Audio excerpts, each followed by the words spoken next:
got a special guest with me today. This is Zach. We have been internet friends for a while, right? Yeah. Like years, yeah, something like that. I think that's how we knew each other originally. We met for the first time, I think last year in Amsterdam. 2 years ago. 2 years ago. In San Francisco. We met at one point after being friends online for a while. Zach is a designer. You've worked at a bunch of different tech companies, which I think is how I first knew you. I think but so. Now you're freelance, which is exciting. Yes.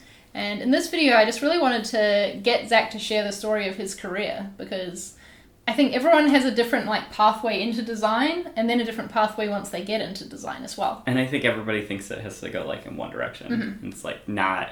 You don't have to know what you're going to be doing in 5 years. Okay, cool. Well, let's hear. Where did you start out? Did you go to design school? I went to school for fine arts. Okay. So I grew up in Corning, New York, which is where Corning Incorporated's based. They make glass stuff. Oh. They make the glass in your phones, all that. Right. But there's also a glass museum, and that was my first job, was giving tours. And so they have this live hot glass show, and I was I wanted to do that. They were the rock stars. So I started studying glass blowing. Wow. First outside of school when I was in high school, and then I went to university for glass blowing. But I picked a program that was fine arts as a general, and then you could focus on a medium, because I knew I wanted to try other stuff too. Yeah. So originally I was I'm going to do glass blowing, and then after a year I was I think I'm going to do sculpture. So I started metal sculpture and really just all three-dimensional physical stuff. Mm-hmm. And along the way I took some sound design classes as oh, that sounds fun and interesting. Sounds fun. And then I took some photography. I took a design class, and I was oh, this is cool. I really took design because I was I should have a backup plan. So design was the backup plan for glass blowing. Correct. Right. And glass blowing is really expensive. Yeah. It's you have to run the furnaces all year round, so Okay. as an artist, it's hard to make enough money to just keep a studio open. And then I got really into video production. So I did my last year and a half of university doing video art. Okay, so you tried all of the different disciplines of art during your I tried degree. as much as I could. Cool. And then when I graduated, I had a little show in New York City, and then I was I need a job. It was 2011, not the best time to get a job. And my brother had moved to San Francisco, so I got really lucky and very privileged to have that opportunity to sleep on his couch for a couple months. So I moved out to San Francisco and applied to 950 jobs. Just a small amount then? And I got 3 interviews from that. Oh my God. So it was not the best time. I was applying all over the country. I was I'll work anywhere. I'll take any job. I was really looking for video editing. And then I got one of the 3 interviews was at the Apple store. Ah. And I was I love Apple products. This will be great to do while I continue looking for my career job. Yep. Which I still thought was video production at the time. At the time. So worked at the Apple store, and they have this in-store role that's teaching. You teach people. Mm-hmm. I don't know how much they do it now, but used to be able to sign up for a year-long subscription to go to the Apple store and take classes. So I was teaching Keynote and the rest of the iWork suite and Apple's Pro apps, and I did that for a little over a year. And then my awesome senior manager left to go work at Square, which is a fintech company, and at the time they were small. It was a small San Francisco startup. So I went and followed him and took the most entry-level job at the company. They just converted the role from a contractor role to full-time. Mm-hmm.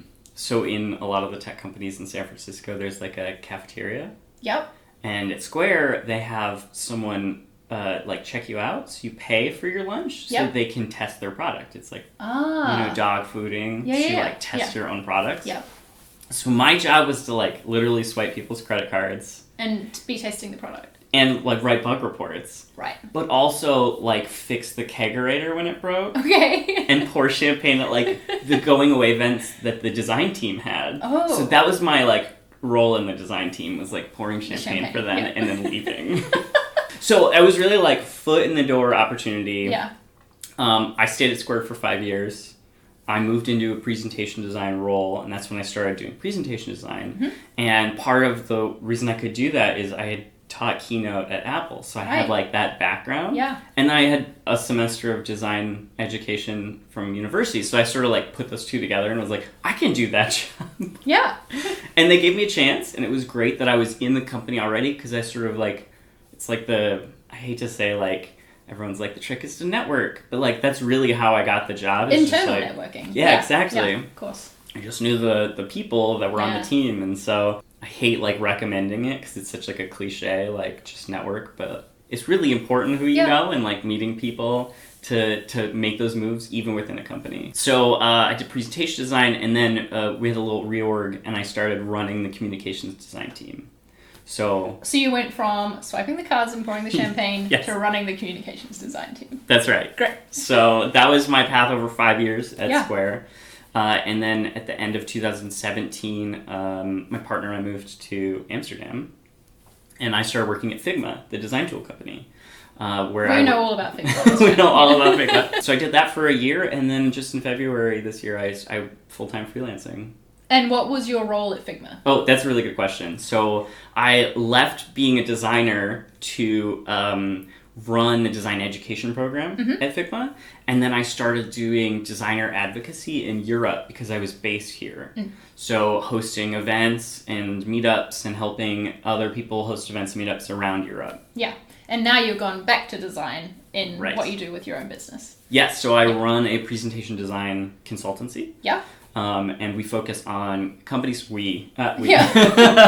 Me, myself, and I. Yeah, exactly. My company, which is just me, focuses on company storytelling and fundraising. So a lot of presentations are used to pitch like VCs in Silicon Valley and around the world. So that's what I focus on right now because I've just got a bunch of experience doing it and sort of freelanced on the side for a couple of years at Square. So I just had this like little client base already and a name out there. So it's a little niche I have, and I'm not the only person that does it, but it's not a large group of people. Yeah. So how did you get into doing that? I'm guessing that when you were at Square, you might have designed some of these decks for pitching, for investors and things like that. Exactly. Yeah, I did. So every company does like a board of directors meeting on a quarterly basis, and that's it's an investor update pretty much, right? They're just like a smaller subset of your investors.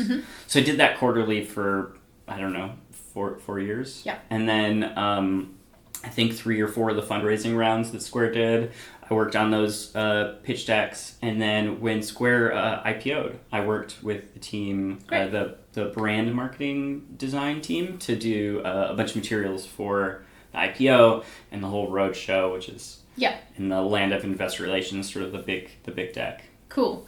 So how did you get other clients on board as well for doing this sort of stuff? Yeah, so that it kind of goes back to the like networking internally is, what was cool about my role at Square is I was the only presentation designer for a long time. And so sort of the rest of the teams in the company were my clients. So it was sort of like an internal agency model a little bit. And so I worked with people at teams all over the company. And so I got to interact with a lot of people, and people leave their jobs and go work at other companies. And those companies need pitch decks. Exactly. So someone's like, oh, I just joined this startup. We're 14 people. We're doing our first fundraising round. Yeah. You're the only person I know that does this. And so that's sort of how I built my client base. Cool. Yeah. And then just word of mouth. I did my first advertising in February this year, or March this year, after going full-time freelance. Right. Because I thought it'd be helpful to get my name out there. But cool. All of my clients so far have been word of mouth. So. That's amazing. Yeah. And it is such a specific niche as well. Do you feel like you chose it, or did it kind of choose you? That's a really good question. I think it's a little bit of both. Yeah, it sounds like it's a bit of both. Like you just found yourself in this position where this is what you were asked to do. Also, you're good at it. Also, you enjoyed it, I'm guessing? Yeah, I do like it. Yeah. There was a moment where I was running the communications design team, and I was like, I really want to be a product designer. Okay. And I started down the path of like that, and then and then Super High started, if you're familiar with Super High. Yeah. Super High is like a cool code school, and they also have design classes now, but when it started, it was just like code. And so I was in like one of the earlier groups of like students. Okay. So I was like, I'm going to learn how to code, and I'll do some web design, and then I'll be able to get hired as like a UX designer or an interactive designer or whatever they're called now. But I was just like, oh, that's really what I want to do, is like move on to that side, because I think I still had that feeling I had at the Glass Museum of like, those are the rock stars, the like designers that got the most like accolades. And, yeah. Yeah. Well, just like people knew the names of more of those designers. And so I really thought that's what I wanted. And I've never been like an attention seeking, like I want fame. Like I've never been that kind of person. But I thought that if everyone's eyes are sort of going in that direction, that's the direction I should go in. Right.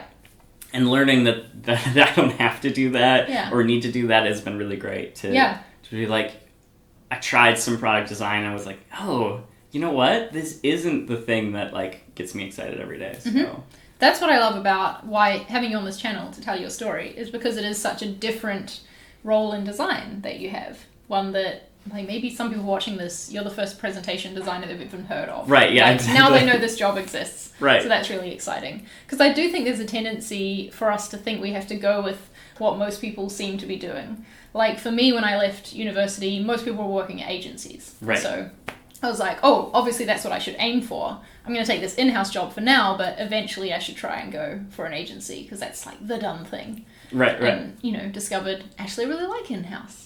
And same with freelancing for me. I've discovered don't really like freelancing. Just don't enjoy it. So just because most designers do it, though, I felt like I should. But yeah. You don't have to. You don't have to. It's there are plenty of paths that aren't the one path. And and trying the different ones, I think, has been really helpful for me. I think that you kind of have to be a bit brave to be exploring, though. How did you know it was time for you to go freelance and like go all in on this niche of yours? Because that seems scary as well, to quit your job. Yeah, it was scary. I had a client base already from freelance, and I had lots of like inbound clients still. So that was sort of the like, in my heart, I was like, okay, it'll be fine. It'll be okay. I can make this leap. I've kind of got some job offers around, and I feel like I was well networked. The cool part of working at Figma was I was interacting with designers across the world. Yeah. From really big companies using Figma to small companies and individuals. And so I felt like I got to talk to a lot of those designers and teams when I was at Figma. So I was like, I've got enough sort of like Rolodex, as that, if it was 30 years ago. I have like enough people that I could, reach out to and network and try and get another job if freelancing didn't work out. Yeah. So that was sort of a safety net along with having clients. But it was sort of a little bit of a leap of faith. Yeah. Can you give some advice for networking? Because obviously it sounds like that has played a big role in your career path. And I agree it's a super important skill. But how do you go about doing it? Like, say there's someone watching who is early in their career and they know networking is important. Yeah. How do you do that? I think you said it. It's a skill. Yeah. It's just like learning how to do user research or learning how to do grid systems. It's like a thing to learn. Yep. It's not just like interviewing. As a lot of people think that interviewing is just like a part of getting the job, but it's a skill in itself. Or being an interviewer at a company, that's like a skill to learn. So it takes practice. It takes watching other people. If you know some really well-networked people, or you've got a friend that just seems like really more comfortable in those social spaces, go to a meetup with them. Even if they're not, like maybe you're a designer and you have a really social friend who's not, take them to a design event. And just watch them. And just watch them, just like see how they interact with people. I think it's like can be really helpful. Yeah. And I think just like with a lot of stuff, there's like just having confidence in yourself. Yeah. Like I have battled with impostor syndrome my entire design career, including now, and it's just like, but I am good at this thing. You just have to like embrace that like you do your job and you get paid to do it, or you want to get paid to do it, and you do it. So you're a designer and you're capable of...